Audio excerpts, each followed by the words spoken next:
ஓம் சாந்தி. 18/7/2025 காலை முரளி. முரளியின் சாரம்.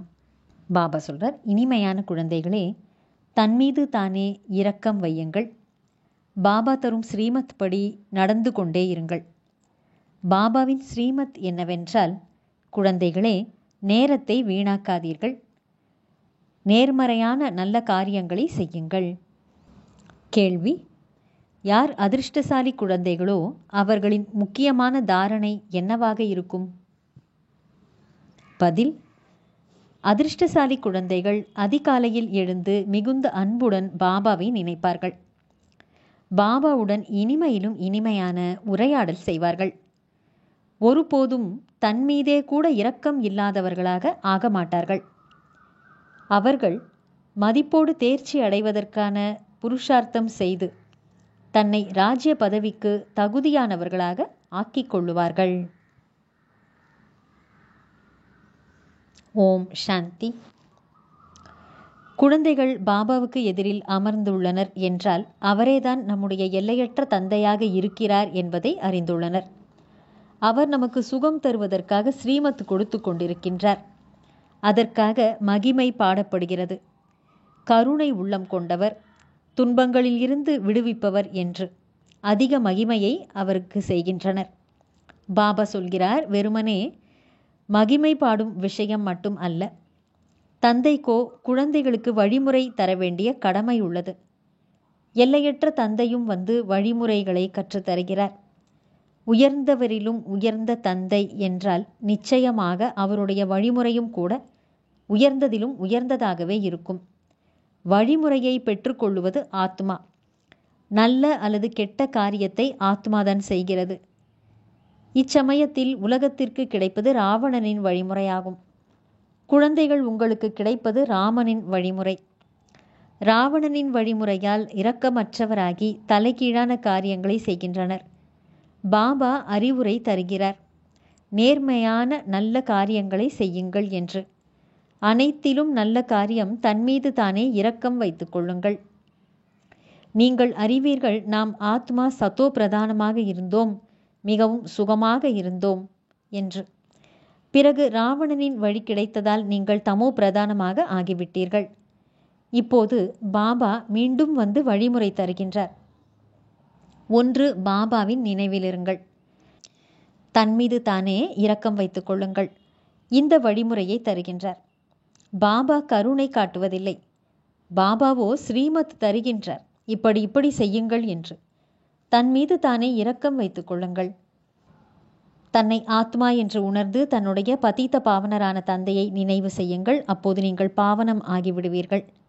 பாபா அறிவுரை தருகின்றார், நீங்கள் எப்படி தூய்மையாவது என்று. பாபாதான் தூய்மையற்றவர்களை தூய்மை ஆக்குபவர் ஆவார். அவர் ஸ்ரீமத் தருகின்றார். அவருடைய வழிமுறைப்படி நடக்கவில்லை என்றால் தன்மீதே இரக்கம் வைக்காதவராக ஆகிவிடுகிறீர்கள்.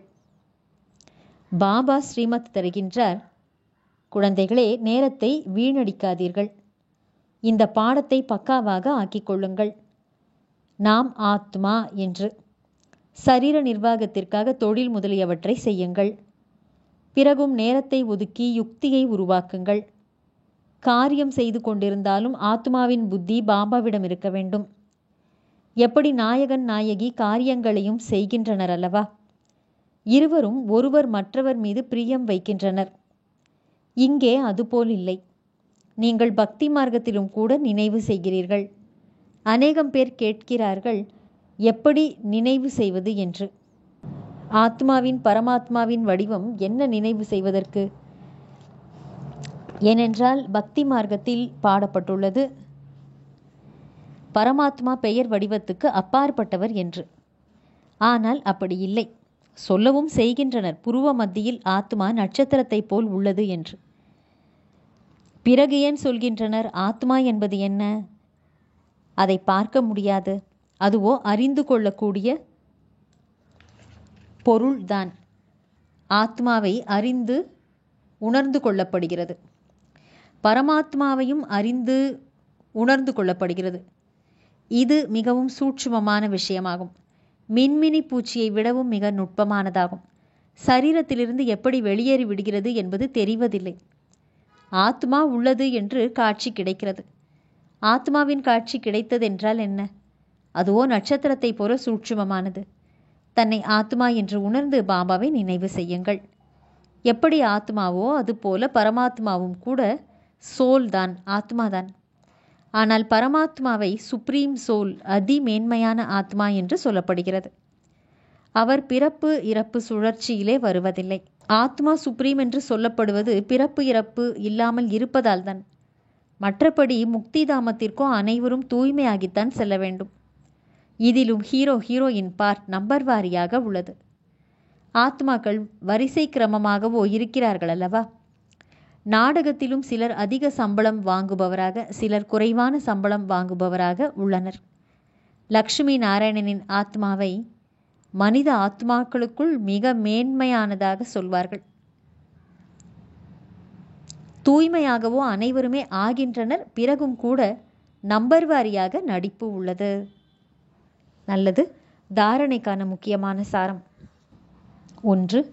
பாபாவின் நினைவோடு கூடவே தன்னை போல மற்றவர்களை உருவாக்குகின்ற சேவையும் செய்ய வேண்டும். தர்மம் வீட்டிலிருந்து தொடங்க வேண்டும். அனைவருக்கும் அன்போடு ஞானத்தை புரிய வைக்க வேண்டும். 2. இந்த பழைய உலகத்திலிருந்து எல்லைக்கு அப்பாற்பட்ட வைராக்கியம் உள்ளவராக ஆக வேண்டும். தீயதை கேட்காதீர்கள், தீயதை பார்க்காதீர்கள். அந்த எல்லையற்ற தந்தையின் குழந்தைகள் நாம் ஆவோம். அவர் நமக்கு அளவற்ற கஜானாவை தருகின்றார் என்ற இதே குஷியில் இருக்க வேண்டும். வரதானம்: ஒவ்வொரு சங்கல்பம், சொல் மற்றும் செயலையும் பலன் தருவதாக ஆக்கக்கூடிய ஆன்மீக தாக்கத்தை ஏற்படுத்துபவர் ஆகுக. ஒவ்வொரு சங்கல்பம், சொல் மற்றும் செயலையும் பலன் தருவதாக ஆக்கக்கூடிய ஆன்மீக தாக்கத்தை ஏற்படுத்துபவர் ஆகுக. விளக்கம்: எப்பொழுது யாரொருவரின் சம்பந்தத்தில் வந்தாலும் அவருக்காக மனதின் உணர்வானது அன்பு, சகயோகம் மற்றும் நன்மை செய்யக்கூடிய தாக்கம் உள்ளதாக இருக்க வேண்டும். ஒவ்வொரு வார்த்தையும் ஒருவருக்கு தைரியத்தை, ஆர்வத்தை கொடுக்கும் பாதிப்பை ஏற்படுத்த வேண்டும். சாதாரண உரையாடலிலே நேரம் சென்றுவிடக்கூடாது. அதே போல ஒவ்வொரு காரியமும் பலனுடையதாக இருக்க வேண்டும். தனக்காகவும் மற்றவர்களுக்காகவும். தங்களுக்குள் ஒவ்வொரு ரூபத்திலும் நல்ல தாக்கத்தை ஏற்படுத்தக்கூடியவர்களாக ஆகுங்கள். சேவையில் ஆன்மீக சக்தி உடையவர் ஆகும்போது, ஆன்மீக தாக்கத்தை ஏற்படுத்தும் போது தந்தையை வெளிப்படுத்துவதற்கு நீங்கள் கருவியாக ஆக முடியும். ஸ்லோகன்: அந்த அளவிற்கு நீங்கள் சுப சிந்தனை செய்யும் மணியாக ஆகிவிடுங்கள். அப்போது உங்களுடைய கிரணங்கள் உலகிற்கு வெளிச்சத்தை கொடுத்து கொண்டே இருக்கும். நல்லது. இனிமையிலும் இனிமையான, வெகு காலம் கழித்து காணாமல் போய் மீண்டும் தேடி கண்டெடுக்கப்பட்டுள்ள செல்லமான குழந்தைகளுக்கு தாயும் தந்தையுமான பாப்தாதாவின் அன்பான நினைவுகள் மற்றும் காலை வணக்கம். ஆன்மீக குழந்தைகளுக்கு ஆன்மீக தந்தையின் நமஸ்காரம். ஆன்மீக தந்தைக்கு ஆன்மீக குழந்தைகளின் நமஸ்காரம். அவ்யக்த சமிக்கை: சங்கல்பங்களின் சக்தியை சேமித்து கொண்டு சிரேஷ்டமான சேவை செய்வதற்கு கருவியாகுங்கள்.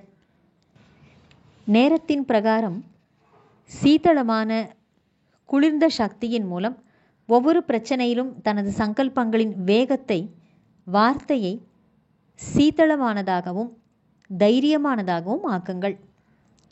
ஒருவேளை சங்கல்பத்தின் வேகம் அதிகமாக இருந்தால் அதிக நேரம் வீணாகிவிடும். அதை கட்டுப்படுத்த முடியாது. ஆகையால் சீதள சக்தி என்ற குளிர்ச்சியாக இருக்கும் சக்தியை தாரணை செய்துவிட்டால் வீணானவற்றிலிருந்து நீங்கள் பாதுகாப்பாக ஆகிவிடுவீர்கள். ஏன், எதற்கு, என்ன, இப்படி கிடையாது, அப்படித்தான் போன்ற வீணானவற்றின் வேகத்திலிருந்து விடுபட்டு விடுவீர்கள். நல்லது. ஓம் சாந்தி.